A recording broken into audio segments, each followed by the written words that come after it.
the massive controversy and the fight between everyone is because there's hundreds of men saying, welcome to equality. You guys wanted equality. Here it is. It's not fucking equality. Not equal. Equal is that we're both paying bills. We both come home. We both share responsibilities. I wouldn't say, yeah, okay. So, and I'm interested in this side of it because this is how I see it, right? Yeah. No, and I agree. Equality, the literal definition of it is that it's shared like and equal. That's literally the fucking word of it. Sure. So if we both are paying bills and contributing and we're both going out and getting money, and by the way, equality and what women want is just equal pay in the fucking work environment, right? Sure. So then we come home, but then you get to do whatever the fuck you want or go to the gym for 2 hours or play COD or WoW or whatever those fucking things are called. Yeah. Okay. And then you want your you time, but then like you wake up in the morning and I have to have like your suit ready and your coffee ready and I have to cook and I have to clean. And I'm like, that's not equal. I want to come home and I want to fucking play Barbie.com. Like, who the fuck cares? Right. But I'm just saying, like, there needs to be, if you're going to be equal paying bills, I think it should be equal household work. Yeah, because the way that I see that is, I can see the argument where it's like, okay, well, if we're both working, then we both have to figure out how we're going to, contribute to the house, raise a child, kind of, assess who's going to do what. But then I can see the other argument of, well, if a man is working, and I'm not saying 8 hours, because we're thinking, well, if he is providing and he's supporting us, we think, well, it's not just 8-hour shift. We're talking about a man who's making enough money, he's putting in the hours. These are 10, 12-hour shifts that this man may have to work, right?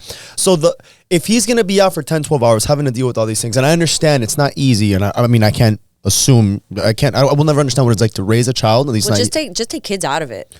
Even if you take kids out of it. Okay, fine. So stay-at-home mom, sure, you still have to, make sure the house is good, clean here, cook here, make sure this is in order. It's like, that's what you have to do, though, right? Is that not, because you don't have to work at this point, right? I'm working as many hours as I can to make sure that you don't have to work, to make sure you could be a stay-at-home mom. I'm not saying I'm relieved of all my duties, but there are a lot of duties. If we're both not working and we're not contributing 50-50 financially, right? I'm contributing 100% in order for you to have the roof over your head, in order for you to have the house to clean, in order for you to have the food to cook. Yeah. So then where would the man then have to say, like, well, now I also have to do this? Like, you're at home. Why can't you do that while I'm giving you the means to do so? This is why these conversations are so important before you get married or before you have a relationship with someone. Oh, I agree. Because from what you're telling me right now, like I would say, like, yeah, make sure you don't have a lazy fucking partner. Because at the end of the day, you're just fucking lazy. Like, if you're at home and you don't have kids and you have a husband who is literally paying all the bills or a boyfriend who's paying all the bills, and then you're just like, nah, I just don't want to do that. Like, I'm like, okay. Fair. Okay. So I think to myself, like, question mark. I'm not talking about somebody who's a bit like a millionaire or billionaire, or even somebody who makes 6 figures. By the way, I'm a huge advocate for nannies, for like maids or cleaning ladies. I love them to death, and I think that that's an awesome way for you to just like be able to still want to feel like hot with your man, and like I'm not fucking tired, and I took time out of my day to go do my hair. So like, what's my role that you're wanting me to fill as a wife? Okay. Because I look at something like that and I'm like, do you want me to be fine as fuck? Or do you want me to be fine and also take care of the house? Like, what are you wanting me to be? I would want both. Yeah, okay. So but that has to be a woman that's like, okay, I'm going to go to the gym. I'm going to do my hair. I'm going to do my nails. I have to do laundry. I have to do it. Like, some women are like, that's a lot. Pay for someone to do that. Yeah. I am here to look cute. Yeah. And be receiving and give you coffee and be loving, but like, I'm not gonna wash your coffee cup. Right. So like I said, these conversations are important because there are many different roles as a woman, and as a partner to a man, I need to know what type of role you're expecting me to fill as a woman to be able to provide for you and be the partner you need. I like that. I think the problem is with so many, the root issue, I think a lot of people have to go into relationships wanting from, like, they want to just receive instead of giving. When you focus on, okay, what can I get out of it? Yeah, what can I get out of it? I want a partner who's going to provide. I want a woman who's going to cook and clean the dishes. I want somebody who raises my kids very well.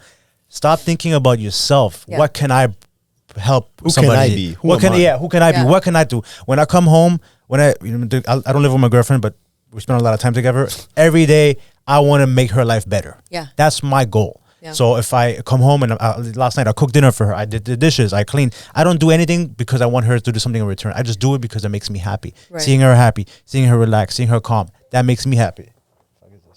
Probably Christina. Oh, probably. Sorry. And so, okay. So that is the idea. So when people go into these relationships, oh, my man has to do this, my woman has to do that. That is a problem. But what you just said is a masculine mindset.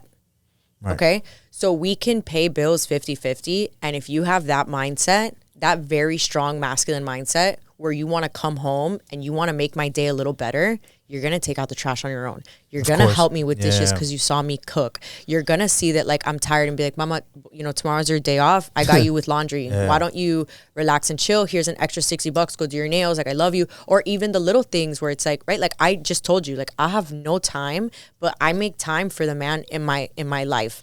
I look at it as you need to have a lot of compassion when you're in a relationship. You need to have a lot of understanding to be able to understand what's happening in your partner, right?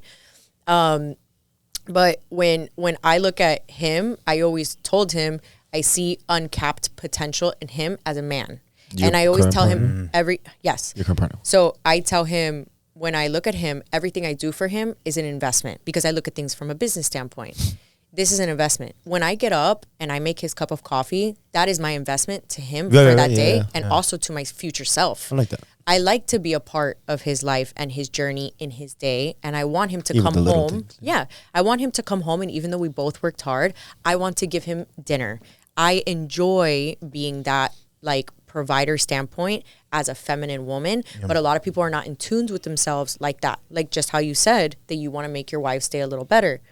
This world, especially with social media, we want instant gratification. I want it now. I'm like expecting that you have like this mindset where it's like, I deserve this, right? I expect this. I have to have this, or you know, that mindset is what kills a lot of relationships. And I even top that with saying you a lot of times you were said like 50-50. I think the problem is with the 50-50 concept is you do this, I do that. Versus, well, I'm just going to do this without expecting anything in return. Now the other person is going to see that, well, I want to do this for them without expecting anything in return too. When you create this environment where I'm just going to do something because I want to do it, it's a beautiful feeling. Because I love you. Exactly, because I love you. Most people aren't in relationships now because they love other people. It's conditional. Because people are in relationships because they're scared. They're scared. They don't want to be single, or I'm scared I have 2 kids. What am I going to do with 2 kids and being alone? Like, bitch, you know, fuck around and find out. Like, what? People don't want to leave their jobs because they're scared. Like, what am I going to do? You'll figure it out. Everybody does. How do you think people are at the top from where they started at fucking rock bottom? Because they took leaps that were hard, right? So there are countless people that are married right now and they're fucking unhappy in their marriage. Yeah. And they don't love their partner. And that's why they have like this sense of hierarchy in this household where like I come home and I expect this and like you are my bitch and I, you know, do not appreciate the things you do for me because there is love that is missing. That's why people treat each other like shit in the streets because love is missing. Yeah. That's why I flick you off because you cut me off. Love is missing because what if that person has a kid in a hospital and they're just on a way and they're scared? Love, compassion, understanding is what gets us through everything in life, and it's what's fully missing from relationships, from partners, from everything. I think empathy. Empathy. Oh, come on, empathy. bro. We're like synced. Come on, dude.